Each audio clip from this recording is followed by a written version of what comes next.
Guys इस video में हम लोग बात करने वाले हैं 5G नेटवर्क से होने वाले नुकसान के बारे में और क्या क्या प्रॉब्लम्स आ सकती है आपको अगर आप 5G नेटवर्क यूज करने का सोच रहे हैं या फिर आप 5G नेटवर्क यूज कर रहे हैं। क्योंकि गाइस यहाँ पे 5G नेटवर्क का एडवांटेज हर कोई बता रहा है कि हमको ये मिलेगा वो मिलेगा, इतनी अच्छी इसकी स्पेशलिटी होगी, मतलब बहुत सारा कुछ बता रहे हैं। लेकिन गाइस डिसएडवांटेज भी है इसके पीछे और बहुत सारी प्रॉब्लम्स भी है। अगर आप 5G यूज करते हो तो आपको थोड़ा सा और केयरफुल रहने की जरूरत है। तो सबसे पहले गाइस अगर आप 5G नेटवर्क यूज करने का सोच रहे हो तो मैं आपको बता दूं, अगर आप कंटेंट क्रिएटर हो या फिर यूट्यूब में वीडियोस बनाते हो मान लो, तो अगर आप अपलोडिंग वाला काम ज़्यादा करते हो तो गाइस आपको 5G में ना अपलोडिंग स्पीड कम मिलेगा। आपको 5G में अपलोडिंग स्पीड जो है वो काफ़ी कम देखने को मिलेगा। और वहीं पे अगर आप डाउनलोडिंग वाला काम करते हो तो 5G में आपको डाउनलोडिंग स्पीड बहुत ही ज़्यादा बेहतरीन मिलेगा। वहीं पे गाइस अगर आपके घर में वायर वाला जो ब्रॉडबैंड लगा है, जिसको 5G नेटवर्क अभी बोल रहे हैं, जैसे जियो का 5G, BSNL भी प्रोवाइड कर रहा है 5G, तो अगर आपके घर में ये लगा हुआ है तो इसमें ये चीज़ एप्लीकेबल नहीं होता। और वहीं पे गाइस यहाँ पे मिथ मैं क्लियर करना चाहता हूँ, अगर आप 4G सिम हमारे पास है और हमको 5G यूज करने के लिए 5G सिम की जरूरत पड़ेगी, तो गाइस यहाँ पे एयरटेल है या फिर जियो, अगर आपके पास कोई भी सिम है तो आपको सिम चेंज करने की जरूरत नहीं है। आपको 4G सिम में ही 5G कनेक्शन मिल जाएगा। यहाँ पे बहुत सारे मिथ है, कोई बोल रहा है सिम लेना पड़ेगा, जियो है तो कोई बोल रहा है एयरटेल है तो सिम लेना पड़ेगा, जियो में नहीं लेना पड़ेगा। तो ये सारा कुछ मिथ है गाइस, आपको सिम लेने की जरूरत ही नहीं है। नेक्स्ट प्रॉब्लम मैं आपको बता रहा हूँ गाइस, यहाँ 5G नेटवर्क यूज करते हो तो आपको और ज़्यादा सिक्योर रहने की ज़रूरत है। आपकी सिक्योरिटी थोड़ी सी यहाँ पे कम हो जाएगी। अगर गाइस अगर आपके साथ इससे पहले कभी स्कैम हो चुका है साइबर सिक्योरिटी से रिलेटेड, या फिर पैसे वैसे कटने वाला, या फिर कोई भी स्कैम अगर आपके साथ हुआ है, तो गाइस आपको थोड़ा सा और ज़्यादा सचेत रहने की ज़रूरत है। क्योंकि 5G नेटवर्क बहुत ज़्यादा स्पीड होगा। स्पीड की वजह से गाइस तुरंत गाइस आपके अकाउंट से पैसे कट हो सकते हैं। साथ में कुछ भी अपलोडिंग डाउनलोडिंग कुछ भी, मतलब आपका डाटा वगैरह लेना देना बहुत ज़्यादा आसान हो जाएगा इसके थ्रू, क्योंकि कनेक्शन बहुत ज़्यादा स्ट्रांग होगा। अगर आप कोई भी फाइल डाउनलोड कर रहे हैं जिससे आपका फ़ोन एक्सेस होने वाला है, अगर आप टिक करेंगे तो तुरंत डाउनलोड हो जाएगा। आपको ये सोचने का भी मौका नहीं मिलेगा। अगर आपने इसको इंस्टॉल टैप करके अगर आप सोच रहे हैं कि नहीं अब कैंसिल कर देना चाहिए, इसमें कुछ प्रॉब्लम हो सकती है, लेकिन आपके कैंसिल बटन दबाने तक जो फाइल है वो डाउनलोड हो चुकी होगी और आपका सारा चीज़ एक्सेस कहीं और चला गया होगा। क्योंकि गाइस अगर आप एक यूट्यूबर हो या फिर कुछ भी अगर आप काम करते हो तो आपको इतना तो पता होगा कि मेल वगैरह हमारे पास आता है, बहुत सारे फ्रॉड मेल वगैरह आते हैं। यूट्यूबर्स के पास जो है वो ज़्यादातर आता है, लेकिन बहुत सारे लोगों के पास भी आता है। स्कैम में व्हाट्सअप मैसेजेस आते हैं, तो अगर आप लिंक वगैरह टैप करते हो तो उससे क्या है, हमारा डाटा लीक होता है, हमारे जो अकाउंट्स है उनके पास एक्सेस चले जाता है। तो गाइस डाउनलोडिंग और ज़्यादा फास्ट हो जाएगा। तो आप समझ सकते हो टिक करते ही गाइस आपको प्रॉब्लम क्रिएट हो सकती है। और एक मिथ क्लियर करना चाहता हूँ गाइस बीच में, और एक कि यहाँ पे गाइस जो है 5G नेटवर्क जो है वो प्रोवाइड हो चुका है।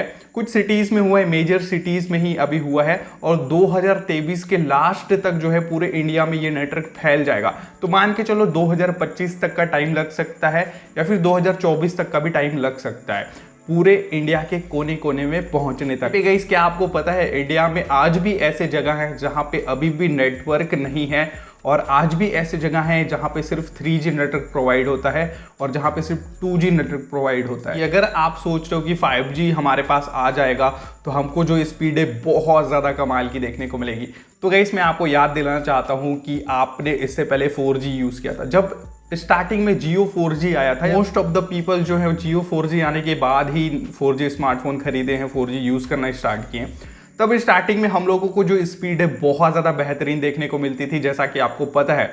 लेकिन गाइस कुछ दिन के बाद जब यूज़र बहुत ज़्यादा बढ़ गए, सिर्फ जियो नहीं हर नेटवर्क में जो है यूज़र बहुत ज़्यादा बढ़ गए, उसके बाद प्रॉब्लम्स क्रिएट होना स्टार्ट हो गई। जहाँ पे गाइस पहले हम लोगों को कम से कम 10 Mbps का भी अगर मिलता है ना, तो आज के डेट में हम लोगों को 1-2 Mbps का ही नेटवर्क हम लोगों को स्पीड देखने को मिलता है, चाहे अपलोडिंग की बात करें या फिर डाउनलोडिंग की बात करें।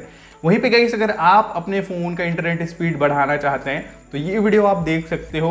गारंटेड 100% आपका इंटरनेट स्पीड बढ़ जाएगा। इस आगे बढ़ते हैं, जैसा कि मैंने आपको बोला कि पहले जो स्पीड बहुत ज़्यादा देखने को मिलता था, फिर धीरे धीरे जो 4G का स्पीड बहुत ज़्यादा कम हो गया।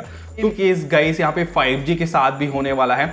मान के चलो अभी लोग बोल रहे हैं कि हम लोगों को 1 Gbps मिल रहा है, लेकिन वो फर्स्ट डे के लिए था जहाँ पे टेस्ट हो रहा था, जिस रूम में टेस्ट हो रहा था ना वहाँ पे 1 Gbps गया था। लेकिन गाइस अगर आप अभी एक्चुअल एरिया में जाके जहाँ पे 5G वहाँ पे जाके अगर आप टेस्ट करते हो तो कभी 400 Mbps दिखाता है, कभी 500 Mbps दिखाता है। बहुत सारे आपने जो है शॉर्ट्स वीडियो वगैरह देखा होगा या फिर रील वगैरह में जरूर से देखा होगा आपने।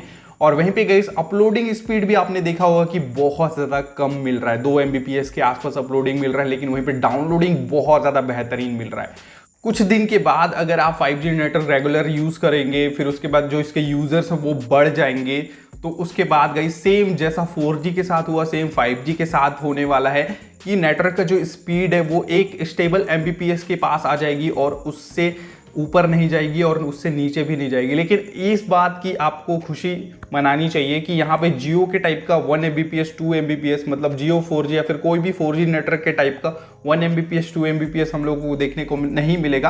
अराउंड मैं ऐसा सोच रहा हूँ यहाँ पे कि 100 Mbps या फिर 50 Mbps में आके ये जो नेटवर्क है वो स्टेबल हो जाएगी। और बीच में एक मिथ और क्लियर करना चाहता हूँ इसकी, अगर आपको 5G यूज करना है तो आपको 5G फोन लेना पड़ेगा। कोई भी 5G फ़ोन 10-15 हज़ार जितने भी प्राइस में 5G का फ़ोन आता है, आपको 5G फ़ोन लेने की ज़रूरत है, तभी आप 5G यूज़ कर सकते हो। अगर आप सोच रहे हो कि 4G फ़ोन में भी 5G नेटवर्क आप यूज़ कर पाओगे तो ऐसा पॉसिबल नहीं है। एक चीज़ यहाँ पे ऐड करना था जो कि काफ़ी ज़्यादा इंपॉर्टेंट है। आजकल का इस फ्रॉड कॉल आ रहे हैं कि आपके मोबाइल में 5G नेटवर्क स्टार्ट हो जाएगा, नेटवर्क स्टार्ट कर देंगे हम लोग, कुछ प्रोसेस है, फिर OTP बताने को बोलेंगे। ये OTP वाला केस कहाँ है? कहीं पे भी अगर आपको मिलता है ना तो OTP बताने से पहले आपको 5-10 बार सोचना चाहिए कहीं ये फ्रॉड वाला OTP तो नहीं है। और वहीं पे कहीं से अगर बैंक वाला होता है तो वहाँ पे नाम लिखा हुआ होता है, तो अगर आपको पॉपअप करके कोई भी OTP आता है तो फट से नहीं बताना है, उस मैसेज को जाना है उसके अंदर और देखना है कि ये कहाँ से मैसेज आया है, पैसे कटने का मैसेज तो नहीं है, किस चीज़ का OTP है, सारा कुछ आपको बहुत अच्छे से देखना है। और ये मिथ क्लियर कर लो गाइस कि 5G नेटवर्क के लिए कोई भी आपको कॉल नहीं करेगा, कि कॉल करके नहीं बोलेगा कि मैं आपके फ़ोन में 5G नेटवर्क जो है वो ऑन कर दूंगा, ये OTP बता दो, ऐसा प्रोसेस कर लो। ऐसा बिल्कुल भी नहीं होने वाला। आपको गाइस सिंपली अगर आपके एरिया में 5G अवेलेबल है तो आपके फ़ोन में जो है एक मैसेज आ जाएगा, या फिर ऑटोमेटिक गाइस आपके फ़ोन में अगर 4G शो कर रहा है, अगर वहाँ पे 5G अवेलेबल हो जाता है तो 5G आपके आसपास शो कर देगा। अगर आप मेजर सिटी में नहीं रहते हो तो गाइस अभी आपको 1-2 साल फुर्सत है, आपको 5G नेटवर्क नहीं आने वाला। बिल्कुल भी गाइस इस सब झांसे में मत पड़ना। ये लोग ये सोच रहे होंगे कि ये जो नेटवर्क है वो काफ़ी ज़्यादा हार्मफुल है, तो गाइस मैं आपको बता दूं ये जो नेटवर्क है 5G वो 4G से भी कम हार्मफुल है। मतलब गाइस यहाँ पे 4G इससे ज़्यादा हार्मफुल था, ऐसा आप मान सकते हो। वहीं पे गाइस 5G नेटवर्क अगर आप यूज़ करने का सोच रहे हो और अगर आपके पास एक 5G फ़ोन है तो सबसे बड़ी प्रॉब्लम आपके साथ होने वाली है। अगर आप 5G नेटवर्क आज के डेट पे यूज़ करते हो तो आपका बैटरी कंजप्शन बहुत ज़्यादा फास्ट होने वाला है। आपका बैटरी बैकअप जो है वो 10 to 20% आपको कम देखने को मिले 4G के मुकाबले। तो यहाँ पे गाइस बैटरी जल्दी ड्रेन होगा, इस बात को लेकर चलना। और कभी भी 5G फ़ोन खरीदना अगर आप लोगों ने नहीं खरीदा है तो अच्छा बैटरी वाला 5G फ़ोन ही खरीदना। यहाँ पे गाइस लेकिन अब जो माइंडसेट है वो अलग अलग हो गया है। 2 टाइप के लोग यहाँ पे देखे जाते हैं, जहाँ पे गाइस किसी को अगर फास्ट चार्जर प्रोवाइड कर दिया जाए तो उसको बैटरी कम से कोई फर्क नहीं पड़ता। कुछ मुझ जैसे लोग भी हैं जहाँ पे मैं सोचता हूँ कि मुझे जो बैटरी है वो ज़्यादा चाहिए, मुझे फास्ट चार्जर से कोई भी मतलब नहीं है। क्योंकि गाइस मैं ऐसा मानता हूँ कि अगर हम लोग एक बार चार्ज कर लेंगे फ़ोन तो हमारा दिन भर फुर्सत हो जाएगा। क्योंकि अगर बैटरी कहीं पे बीच पे ड्रेन होता है तो हम लोगों को प्लग ढूंढना पड़ेगा कहाँ पे इसको हम लोग चार्ज करें। बाकी बैकअप के लिए तो पावर बैंक कोई भी खरीद सकता है। आपका इसके बारे में क्या कहना है प्लीज़ कमेंट पे ज़रूर से बताना। तो अगर आप 5G नेटवर्क में शिफ्ट होने वाले हैं या फिर सोच रहे हैं 5G फ़ोन खरीदने का, तो गाइस इतना जान लेना कि बैटरी जो ड्रेन है वो थोड़ा सा और ज़्यादा होने वाला है अगर आप 5G नेटवर्क यूज़ करते हैं अपने फ़ोन में। ये थे कुछ प्रॉब्लम्स अगर आप 5G नेटवर्क यूज़ कर रहे हो या फिर यूज़ करने का सोच रहे हो, तो इन सभी बातों का ध्यान रखना। साथ में बीच बीच में कुछ एडवांटेज और कुछ मैंने मिथ को क्लियर किया है आप लोगों के लिए। होप आपको ये वीडियो बहुत ही ज़्यादा पसंद में आया होगा और इसी बात पे चैनल को सब्सक्राइब कर देना गाइस, वीडियो को लाइक कर देना and thanks for watching guys.